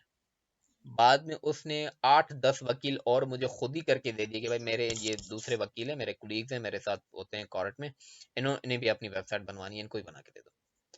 तो बाकी के वो 10-12 वकील उसने खुद ही करके दे दिए। एंड भाई वर्डप्रेस के ऊपर ही मैंने जो है अच्छी खासी अर्निंग कर दी। तो ये कुछ स्टेप्स हैं, ये कुछ तरीकेकार हैं, आप वर्डप्रेस पे कमा सकते हैं। या तो अपना डायरेक्ट बिजनेस यहाँ से शुरू करें, या अपनी कोई वेबसाइट को गूगल पे मोनेटाइज करें, गूगल एडसेंस के ऊपर वो एड्स की मदद से आप कमा सकते हैं। या फिर तीसरा ऑप्शन ये है कि आप वेबसाइट्स खुद से बनाएं, और यानी कि आप अपने क्लाइंट्स को या दूसरे लोगों को वेबसाइट्स बना के दें, उससे आप कमा सकते हैं और अच्छी खासी अर्निंग कर सकते हैं। ऐसा नहीं कि यानी कि बस आप बिल्कुल ही कोई 200-300 रुपए कमाएंगे, नहीं। ठीक है, बहुत ज्यादा कमा सकते हैं। एक रिसर्च के मुताबिक, अभी रिसेंटली एक 2021 के रिसर्च के मुताबिक, दुनिया में सबसे ज्यादा कमाते ही आईटी के बंदे हैं। ठीक है, या एक और एग्जांपल देता हूं मैं आपको, एक रियल एग्जांपल है। ठीक है, रियल एग्जांपल, एक डेवलपर था जो कि गेम डेवलपर था, उसने एक एंड्रॉयड गेम बनाई, मगर वो दुनिया का ऐसे समझें कि वो बेचारा बहुत ही दुनिया से तंग हुआ हुआ डेवलपर था। उसको कहीं पे जॉब नहीं मिल रही थी, उसको कोई रख नहीं रहा था अपने पास, कोई क्राइसिस थे उसको। ठीक, उसने एक आइडिया अपने दिमाग में सोचा और उसने वो गेम बनाई। ठीक है, और उसने वो गेम बनाने के बाद गूगल प्ले स्टोर पे वो गेम अपलोड कर दी और वो सो गया। ठीक है, बना के वो सो गया। एक रियल एग्जांपल है, आप इंटरनेट पे सर्च कर सकते हैं कि जब वो सुबह को उठा तो उसकी गेम जो है वो तकरीबन थाउजेंड्स ऑफ पीपल्स जो हैं वो उसकी गेम डाउनलोड कर चुके थे। भाई ये भी अगेन, अगर आप गेम डेवलपर हैं, वो एक अलग से पूरी फील्ड है गेम डेवलपमेंट की, एंड्रॉइड डेवलपमेंट होती है, वो एक बिल्कुल ही अलग फील्ड है। प्योर प्रोग्रामिंग है, वहां पे ड्रैग एंड ड्रॉप से काम नहीं होता भाई, पूरा कोडिंग की मदद से काम होता है। तो वो अगर वो उसने बनाई, उसने अपलोड की, गूगल प्ले स्टोर पैसे देता है अगर आप वहाँ पे अपनी कोई एंड्रॉयड एप्लीकेशन बना के भी अगर आप वहाँ पे अपलोड कर देते हैं। दुनिया में वो मशहूर हो गया, थाउजेंड्स ऑफ लोगों ने उसको डाउनलोड किया, यूज किया, रेटिंग अच्छी आ गई, गूगल प्ले स्टोर भी आपको पैसे देता है डॉलर्स में। ठीक, और अच्छे खासे। भाई वो सुबह तक वो लड़का जो है ना तकरीबन लाखों रुपए कमा चुका था। ठीक है, उसकी गेम एक ही रात में इतनी ज्यादा मशहूर हो गई। ठीक है, उसका आइडिया इतना लोगों को पसंद आया कि वो लड़का रातों रात अमीर हो गया, सिर्फ एक सॉफ्टवेयर बना के। तो दुनिया में सबसे ज्यादा जो कमाते हैं वो ये डेवलपर्स कमाते हैं, आईटी के बंदे कमाते हैं, बहुत ज्यादा सैलरी है इनकी, बहुत अच्छी अर्निंग होती है। ठीक है, इसी तरह से फ्रीलांसिंग एक बहुत बड़ा एक प्लेटफॉर्म है फॉर वेबसाइट डेवलपमेंट, या इनकी कि फ्रीलांसिंग की डिफरेंट वेबसाइट्स हैं, जैसे कि freelancers.com, fiverr.com, upwork.com, guru.com। ठीक है, एंड एक पीपल पर आवर, ये वेबसाइट्स हैं कुछ जहाँ पे फ्रीलांसिंग होती है। फ्रीलांसिंग से मुराद यानी कि वहाँ पे पूरी दुनिया भर से लोग बैठे हुए होते हैं जो कि ऑफर्स कर रहे होते हैं, भाई मुझे ये बनवाना है, मुझे ये बनवाना है, मुझे ये बनवाना है। आप वहाँ पे वेबसाइट डेवलपमेंट अपनी कैटेगरी सेलेक्ट कर लें, वहाँ पे अकाउंट बनाएं एज अ फ्रीलांसर एंड लोगों से प्रोजेक्ट्स लें, ऑनलाइन बना के दें। ठीक है, और ये बहुत ही सिक्योर तरीका है, वहाँ पे कोई आपका एक रुपया नहीं खा सकता। ऐसा नहीं कि आप सोचेंगे दुनिया के वो फलां कोने में बैठा हुआ है, वो मुझे पैसे देगा कि नहीं देगा। नहीं, वो जो पर्टिकुलर जो वेबसाइट जो प्लेटफॉर्म है, जैसे फाइवर हो गया, अपवर्क हो गया, freelancers.com हो गया, वो उस आपके उस क्लाइंट से एडवांस में पैसे ले लेते हैं, और जब आप यहाँ से प्रोजेक्ट बना के उसको सेंड कर देते हैं और आप क्लिक कर दें भाई प्रोजेक्ट मैंने दे दिया, तो वो आपको पैसे ऑटोमेटिकली आपके अकाउंट में ट्रांसफर हो जाते हैं। ठीक है, मगर एक चीज और है, वो 20% वो पर्टिकुलर वेबसाइट भी पैसे लेता है, क्योंकि वो एक सर्विस प्रोवाइड कर रहा है ना। तो जैसे कि सपोज मैंने एक वेबसाइट बनाई 1 लाख की, 20,000 रुपए उस 1 लाख के प्रोजेक्ट में 20,000 रुपए लेगा वो फ्रीलांसिंग की वेबसाइट, जबकि वो 80,000 जो है वो मेरे अकाउंट में ट्रांसफर कर देगा। तो ये डिफरेंट तरीके हैं, सोर्सेस हैं अर्निंग के, जिनकी मदद से आप अर्निंग कर सकते हैं। अब लास्ट चीज जो कि मैंने कहा था मैं ऑफ द रिकॉर्ड बताना चाह रहा हूँ, तो मैं रिकॉर्डिंग पॉज कर दूं या बंद कर दूं?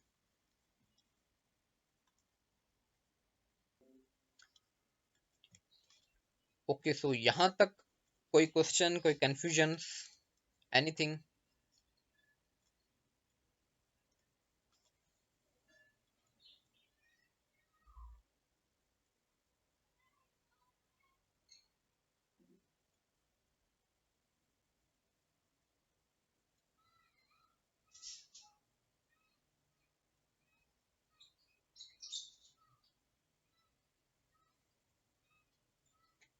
Any question, any confusion?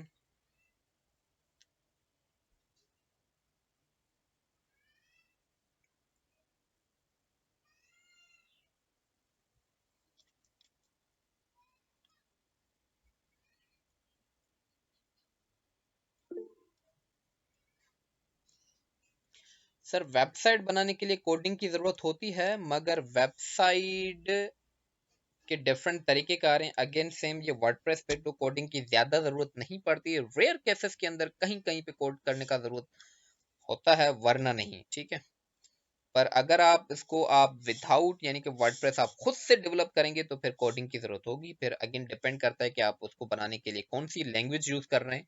जैसे कि प्रोग्रामिंग लैंग्वेज आप कौन सी यूज कर रहे हैं, जैसे पीएचपी हो गया, या फिर आप उसके ऊपर प्रोग्रामिंग लैंग्वेज कोई एएसपी डॉट नेट यूज करना चाह रहे हैं, जेएसपी डॉट नेट यूज करना चाह रहे हैं, नोड यूज करना चाह रहे हैं, वो डिपेंड करता है आप पे। ये डिफरेंट प्रोग्रामिंग लैंग्वेजेस हैं जिनकी मदद से वेबसाइट्स डेवलप होती हैं, और बहुत ज्यादा कोड करना पड़ता है भाई, याद रहे। ठीक है, ये वर्डप्रेस बनाया क्यों गया, इसीलिए ज्यादा मेहनत मेहनत ना करनी पड़े, जल्दी जल्दी में प्रोजेक्ट बन जाए। मैं आपको दिखाता हूँ कुछ एग्जांपल के तौर पे, मेरे पास एक प्रोजेक्ट पड़ा हुआ है।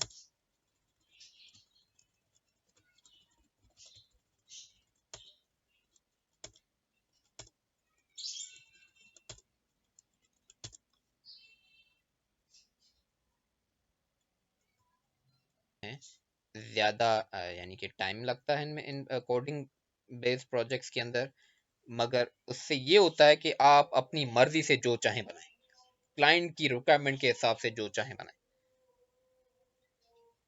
आजकल एक वर्डप्रेस की वेबसाइट का चार्ज कितना होता है, वो डिपेंड करता है कि वर्डप्रेस पे क्या बनाना चाह रहे हैं आप।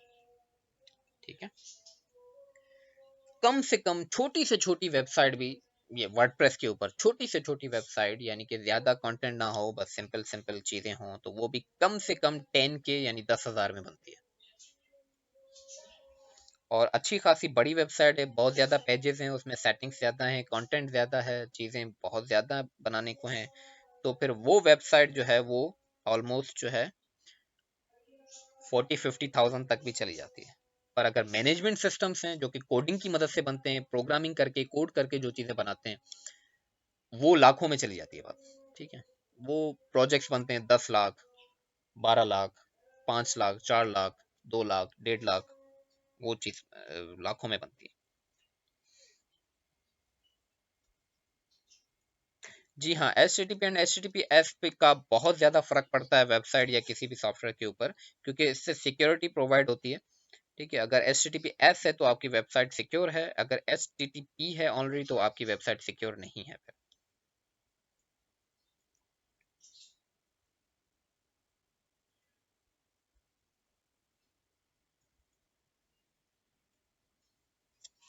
इसके अलावा और कुछ?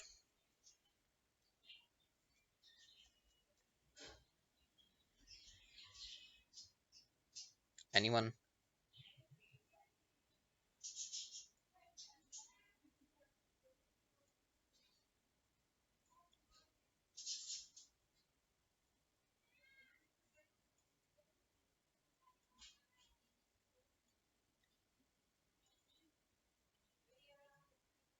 All clear?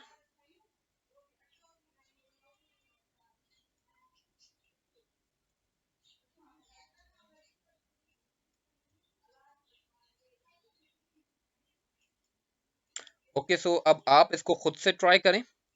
अब इनको आप खुद अपने पास जो है वर्डप्रेस इंस्टॉल करें, जैम्प, सबसे पहले जैम्प इंस्टॉल करें, ठीक है, फिर देन उसके अंदर वर्डप्रेस इंस्टॉल करें, ठीक है, एंड ये सारा कुछ जो मैंने 2 दिनों के अंदर सिखाया है ये खुद ट्राई करें।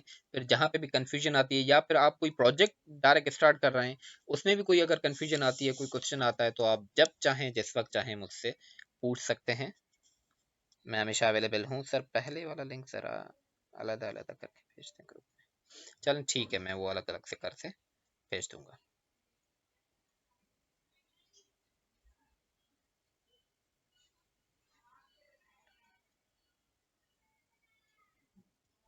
Okay, so thank you so much and best of luck.